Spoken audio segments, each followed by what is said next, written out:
మన ప్రభువైన యేసుక్రీస్తు పరిశుద్ధ నామములో ఈ పాడ్కాస్ట్ ద్వారా వాక్యం వింటున్న ప్రతి వారికి నా హృదయపూర్వకమైనటువంటి వందనాలు. దేవుడు మిమ్మల్ని దీవించునుగాక.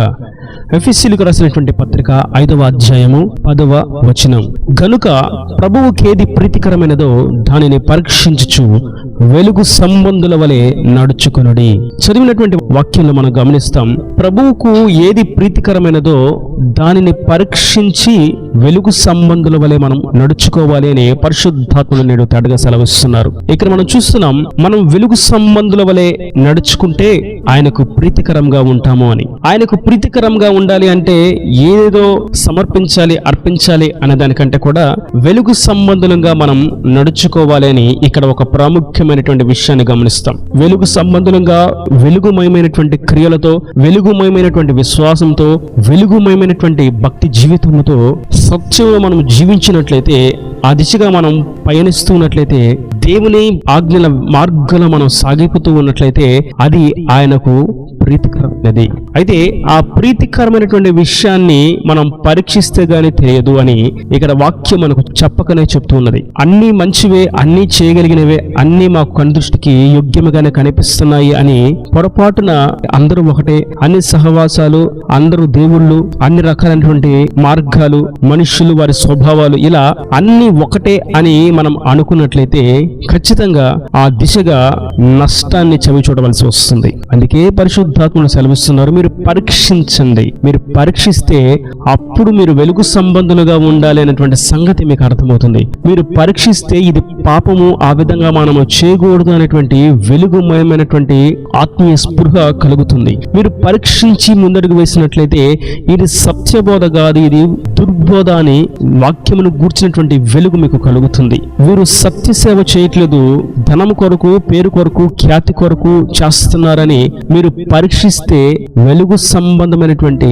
సత్యం మీకు అర్థమవుతుంది. ఇలా మనం ప్రతిదీ కూడా పరీక్షిస్తేనే దానిలో ఉన్నటువంటి యోగ్యత, దానిలో ఉన్నటువంటి సారము మనం గ్రహించగలుగుతాం. ఇక్కడ వెలుగు సంబంధులుగా మనం ఉండాలి అని అన్నప్పుడు మనం ప్రతి విషయంలో వెలుగు అనేటువంటి దేవుని వాక్యాన్ని చేతపట్టుకొని పరిశుద్ధాత్మ అనేటువంటి వెలుగుతో, సత్యమైనటువంటి వెలుగుతో అన్ని పరీక్షిస్తూ ఏది చీకటి సంబంధమైనది, ఏది పాప సంబంధమైనది, ఏది సాతాను సంబంధమైనది అని గుర్తించి వాటిని ప్రక్కకు తీసివేసి మనం వెలుగులో నడుచుకునవలసిన వారమై ఉన్నాము. మన చుట్టూ కూడా వెలుగు ఆవరించి ఉండవలసినదై ఉన్నది. ఇది క్రీస్తుకు ప్రీతికరమైనది. సమస్తను పరీక్షించి వెలుగు సంబంధులుగా నడుచుకున్నట్టే ఆయనకు ప్రీతికరమైనటువంటి క్రియ. నేటి వాక్యం వింటున్నటువంటి నా ప్రియ సహోదరులారా, మనం ఒక వస్తువును కొనడానికే అన్ని విధాలా పరీక్షిస్తాం. పరీక్షించిన పిమ్మట ఆ పరికరానికి పైకాన్ని చెల్లించి పొందుకుంటాం. సాధారణమైనటువంటి ఒక వస్తువుకే అంతగా మనం పరీక్షిస్తూ ఉన్నట్లయితే దేవుని విలువైనటువంటి సత్య మార్గంలో, క్రీస్తు సత్య మార్గంలో సాగిపోతున్న మనం మరింత ఎక్కువగా పరీక్షించవలసిన వారమై ఉన్నాము.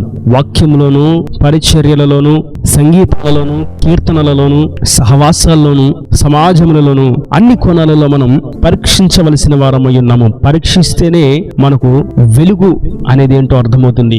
వెలుగు ఎక్కడ ఉన్నది అని మనం గుర్తించగలుగుతాం. మరియు రెండో విషయాన్ని మనం గమనిస్తాం, ప్రభువుకు ప్రీతికరమైనది ఏమిటి అని మనం చూసినట్లయితే రెండో విషయాన్ని మనం రోమీయులకు రాసినటువంటి పత్రిక 12వ అధ్యాయము 1వ వచనంలో గమనిస్తాం. కాబట్టి సహోదరులారా, పరిశుద్ధమును దేవునికి అనుకూలమునైన సజీవ యాగముగా మీ శరీరములను ఆయనకు సమర్పించుకునుడని దేవుని వాత్సల్యమును బట్టి మిమ్మును బతిమాలు కొనుచున్నాను. ఇట్టి సేవ మీకు యుక్తమైనది.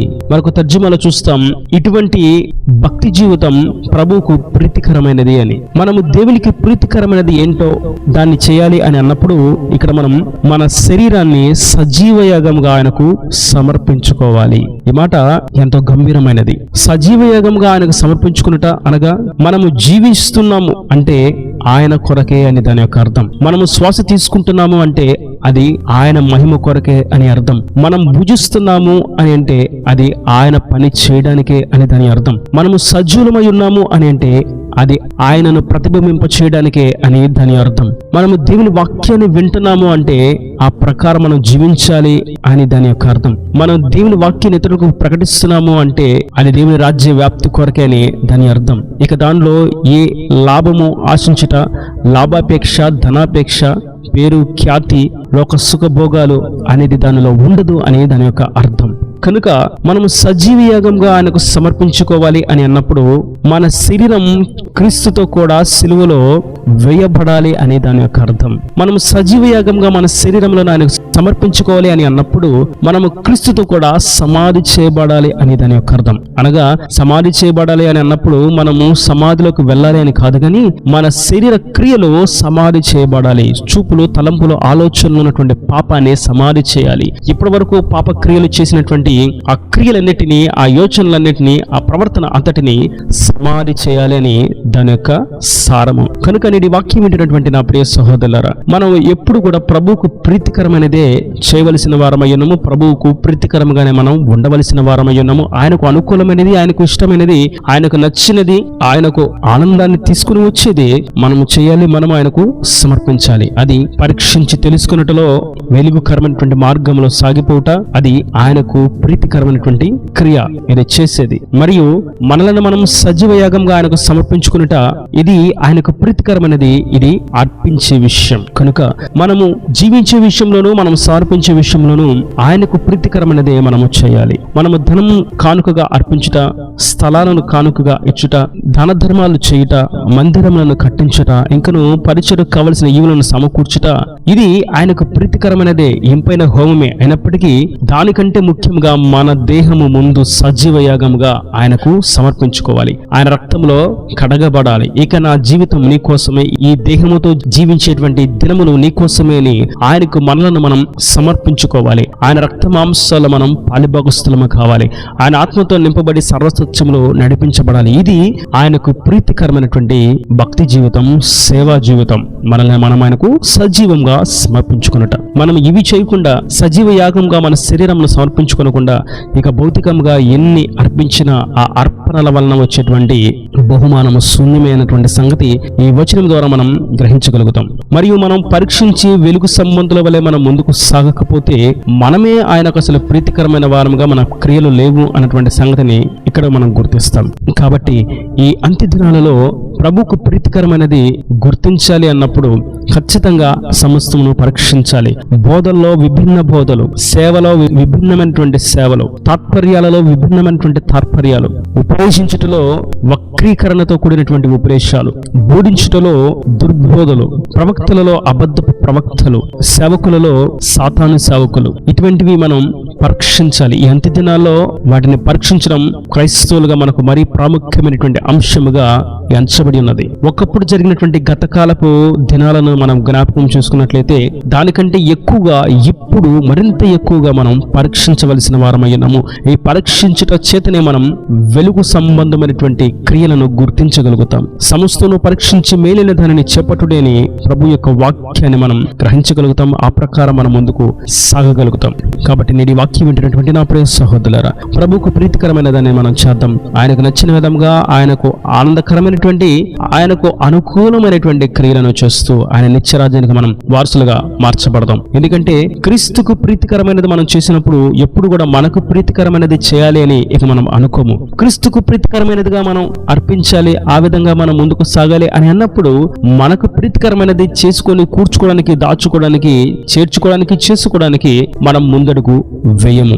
ఇంకా మాట్లాడితే క్రీస్తుకు ప్రీతికరంగా మనం జీవించినప్పుడు దేవుడు మన కొరకు ఏ విధంగా తనను తాను అర్పించుకున్నాడో, మనలను ప్రేమించి మనలను ప్రీతిగా ఎంచుకొని మనల్ని సంపాదించుకోవడానికి ఏ విధంగా తనను తాను బలియాగమయ్యి శరీరాన్ని, ప్రాణాన్ని అర్పించాడో ఆ విధంగా మనము సైతం ఇతరులను దేవుని వైపుకు త్రిప్పగలుగుతాం. వారి కొరకు మనం మేలు చేయగలుగుతాం.